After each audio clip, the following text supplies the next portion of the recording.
നമ്മുടെ പാലക്കാട് ആലപ്പുഴ ജില്ലകളിലെ LDC exam ഇന്ന് കഴിഞ്ഞല്ലോ അല്ലേ. സോ ഈ ഒരു വീഡിയോ എന്നത് ഞാൻ സാധാരണ ചെയ്യുന്ന പോലെ തന്നെ എങ്ങനെയായിരുന്നു ഇന്നത്തെ ഫേസ്, ഡിഫിക്കൽട്ടാണോ ഈസി ആണോ, അല്ലെങ്കിൽ ഒരു ആവറേജ് ആയിട്ടുള്ള ഉദ്യോഗാർത്ഥിക്ക് എത്ര മാർക്ക് സ്കോർ ചെയ്യാൻ പറ്റും എന്നൊക്കെ പറയുന്നൊരു ചെറിയൊരു വീഡിയോ ആണ്. ഞാൻ എപ്പോഴും പറയുന്ന പോലെ തന്നെ this is not about a cut off prediction. Okay, നല്ല രീതിയിൽ ഒരു 3-4 മാസം പഠിച്ചൊരു ഉദ്യോഗാർത്ഥിക്ക് എത്ര മാർക്കൊക്കെ ഇതിൽ സ്കോർ ചെയ്യാൻ പറ്റും എന്നുള്ള പറയാനാണ് ഒരു ചെറിയ വീഡിയോ ആണ്. Okay, so let's move to the video. നമ്മൾ ഈ ഒരു ക്വസ്റ്റ്യൻ പേപ്പർ നോക്കുമ്പോൾ ഫസ്റ്റ് ഇൻസ്റ്റൻസിൽ ഇതൊരു ഈസി പേപ്പറായി നമുക്ക് തോന്നുമെങ്കിലും it's a difficult paper. Okay, നല്ല ഡിഫിക്കൽട്ടി പേപ്പർ, നല്ല സ്റ്റാൻഡേർഡ് ആയിട്ടുള്ള ക്വസ്റ്റ്യൻ പേപ്പറാണ്.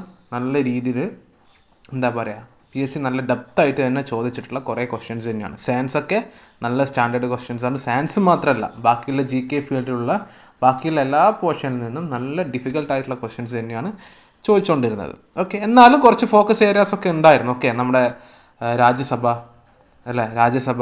വൈസ് പ്രസിഡൻറ്റ്, അങ്ങനെ നമ്മൾ ഫോക്കസ് ഏരിയ എന്ന് പറഞ്ഞിട്ടുള്ള കുറച്ച് ഭാഗങ്ങളിലുള്ള കുറച്ച് ക്വസ്റ്റ്യൻസ് ഉണ്ടായിരുന്നു.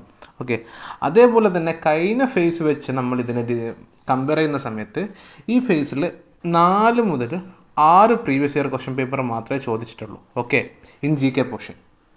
Okay, so previous year question paper ചോദിച്ചിരിക്കുന്നത് ഈ ഫേസിൽ ചോദിച്ചിരിക്കുന്നത് വളരെ കുറവാണ്.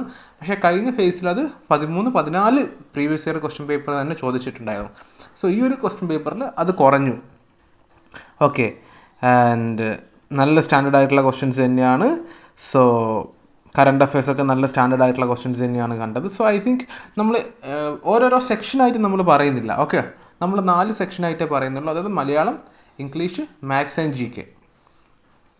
ഓക്കെ, സോ GK പോർഷനിൽ നിന്ന് നല്ല രീതിയിൽ ഞാൻ എണ്ണിയ സമയത്ത് തന്നെ ഒരു 4-5 പ്രീവിയസ് ഇയർ ക്വസ്റ്റ്യൻ മാത്രമേ ഉണ്ടായിട്ടുള്ളൂ. സോ ഇവിടെ ക്വസ്റ്റ്യൻ്റെ ഒരു പാറ്റേൺ എന്ന് പറയുന്നത് തന്നെ വ്യത്യസ്തമാണ്. ഓക്കെ, കാണുമ്പം വളരെ എളുപ്പമായിട്ട് തോന്നുമെങ്കിലും ഇറ്റ്സ് ഡിഫിക്കൽട്ട്. പാറ്റേണിലൊക്കെ നല്ല രീതിയിലുള്ള ചേഞ്ചസ് ഒക്കെ വരുത്തിയിട്ടുണ്ട്. അതായത് ഓരോ ഫേസും ഡിഫറെൻ്റ് ആയിട്ട് തന്നെയാണ് നമുക്ക് കാണാൻ പറ്റുന്നത്. ഓക്കെ, ഒരു ഫേസിലും പണ്ടൊക്കെ LDC എക്സാമിൽ ആദ്യത്തെ 2 ഫേസ് പഠിച്ചു കഴിഞ്ഞാൽ 3ാമത്തെ ഫേസിൽ കുറച്ചുകൂടി മാർക്ക് സ്കോർ ചെയ്യാൻ പറ്റും അല്ല, അങ്ങനെയൊക്കെ ആയിരുന്നു. പക്ഷേ ഇപ്പം നമ്മൾ എല്ലാ ഫേസിലും അതിൻ്റേതായിട്ടുള്ള ഡിഫറൻസ് അല്ലെങ്കിൽ വ്യത്യാസം നമുക്ക് കാണാൻ പറ്റുന്നുണ്ട്.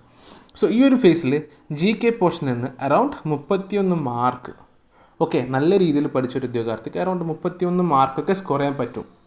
ഓക്കെ, അത്രയേ പറ്റുള്ളൂ. ഓക്കെ, ഞാൻ മുഴുവൻ അനലൈസ് ചെയ്തിട്ട് തന്നെയാണ് പറയുന്നത്. ഓക്കെ, ഇതിന് റീസൺസ് ഉണ്ട്. ബിക്കോസ് സയൻസിലെ ക്വസ്റ്റ്യൻസിലെ ബാക്കിയുള്ള പോർഷൻസിലെ ക്വസ്റ്റ്യൻസൊക്കെ ഭയങ്കര ഡിഫിക്കൽട്ടാണ്. പ്രീവിയസ് ഇയർ ക്വസ്റ്റ്യൻ പേപ്പർ കുറഞ്ഞു, പ്രീവിയസ് ഇയർ ക്വസ്റ്റ്യൻസ് നല്ലപോലെ കുറഞ്ഞു. കഴിഞ്ഞ തവണ 13 ചോദിച്ചിട്ടുണ്ട്. സോ അതിൻ്റെ ഒരു പ്രതിഫലനം ഇവിടെ ഉണ്ടാകുമല്ലോ. സോ ഒരു 31 മാർക്ക് വരെ ഒരു ഏവറേജ് ആയിട്ടുള്ള ഉദ്യോഗാർത്ഥിക്ക് സ്കോർ ചെയ്യാൻ പറ്റും. പിന്നെ മാത്സ്, മലയാളം, ഇംഗ്ലീഷ്. മാത്സ് കുഴപ്പമില്ലായിരുന്നു, ഒരു നല്ല രീതിയിൽ പഠിച്ചൊരു ഉദ്യോഗാർത്ഥിക്ക് 6, മലയാളം, ഇംഗ്ലീഷും. ഓക്കെ, ഈ 3ഉം നമ്മൾ സാധാരണ കണ്ടുവരുന്ന രീതിയിലുള്ള കൺവെൻഷൻ അല്ലെങ്കിൽ നമ്മൾ ട്രഡീഷണലി PSC ചോദിക്കുന്ന പോർഷനിൽ നിന്ന് തന്നെയാണ് ചോദിച്ചിട്ടുള്ളത്. സോ അറൗണ്ട് നല്ല രീതിയിൽ പഠിച്ചൊരു ഉദ്യോഗാർത്ഥിക്ക് ഒരു 49-50 മാർക്കിൻ്റെ ഇടയിലൊക്കെ സ്കോർ ചെയ്യാൻ പറ്റിയിട്ടുണ്ട്. ഞാനിത് കട്ട് ഓഫ് ആണെന്നല്ലേ പറയുന്നത്. ഒരു 49-നും 53-നും ഇടയിൽ നല്ല രീതിയിൽ പഠിച്ചൊരു ഉദ്യോഗാർത്ഥിക്ക് സ്കോർ ചെയ്യാൻ പറ്റിയിരിക്കും. ഓക്കെ, ഞാൻ കട്ട് ഓഫ് ഇത്ര വരും എന്നല്ല പറയുന്നത്.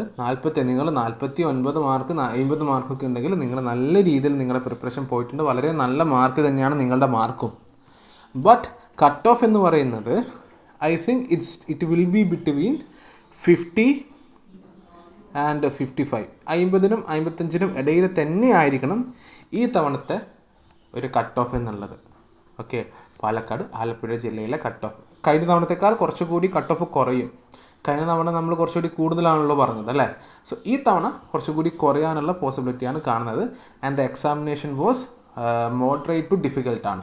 ഓക്കെ, ഈസി ക്വസ്റ്റ്യൻസൊക്കെ വളരെ റെയറാണ്. ആൻഡ് ഐ തിങ്ക് നിങ്ങൾക്ക് എങ്ങനെയാണ് നിങ്ങളുടെ ഒപ്പീനിയൻ? ഒരുപാട് നെഗറ്റീവ് അടിച്ചിട്ടുണ്ടാവും കേട്ടോ ഇന്നത്തെ ക്വസ്റ്റ്യൻ പേപ്പറിൽ. ഒരുപാട് നെഗറ്റീവ് അടിച്ചിട്ടുണ്ടാവും. ഓക്കെ, അവർക്ക് ഇന്നത്തെ ഉദ്യോഗാർത്ഥികൾക്ക് ഒരു 61 മാർക്കൊക്കെ ഉണ്ടാവും. പക്ഷേ നെഗറ്റീവ് അടിച്ചത് ഒറ്റയടിക്ക് 55-ഉം 56-ഒക്കെ ആയി കുറഞ്ഞിട്ടുണ്ടാവും. സോ നെഗറ്റീവ് ഇന്നത്തെ എക്സാമിലൊരു വലിയൊരു ഇമ്പാക്റ്റ് ഉണ്ടാക്കും. ഓക്കെ, സോ നിങ്ങളുടെ ഒപ്പീനിയൻ എന്താണ്? ഞാൻ പറഞ്ഞതിനോട് നിങ്ങൾ യോജിക്കുന്നുണ്ടോ? And I really welcomes the criticism. Okay, ഞാൻ പറഞ്ഞതിനോട് നിങ്ങൾ യോജിക്കുന്നുണ്ടോ? അല്ലെങ്കിൽ നിങ്ങൾക്ക് ഇതിന് എന്താ വ്യത്യസ്തമായിട്ടുള്ള അഭിപ്രായങ്ങളാണോ ഉള്ളതെന്നൊക്കെ ഉള്ളത് നിങ്ങൾക്ക് നിങ്ങളുടെ കമൻറ്റിൽ എൻ്റെ കമൻറ്റിൽ വന്ന് നിങ്ങൾ സൂചിപ്പിക്കാം. Right. So all the best. അടുത്ത ഫേസിൽ എക്സാം എഴുതുന്നവർക്ക് ഓൾ ദ ബെസ്റ്റ്. ഈ ക്വസ്റ്റ്യൻ പേപ്പറും കാര്യങ്ങളൊക്കെ അരിച്ച് പറക്കി പഠിക്കുക. ഓക്കെ, നമ്മൾ അത് മാത്രം പഠിച്ചതുകൊണ്ട് ലിസ്റ്റിൽ അല്ലെങ്കിൽ മാർക്ക് കിട്ടുന്നല്ല, പക്ഷെ എന്നാലും നമ്മൾ മുഴുവനായിട്ടൊന്ന് നോക്കി വെക്കുക. ഫോക്കസ് ഏരിയാസൊക്കെ ഉണ്ടല്ലോ. Okay, so thank you.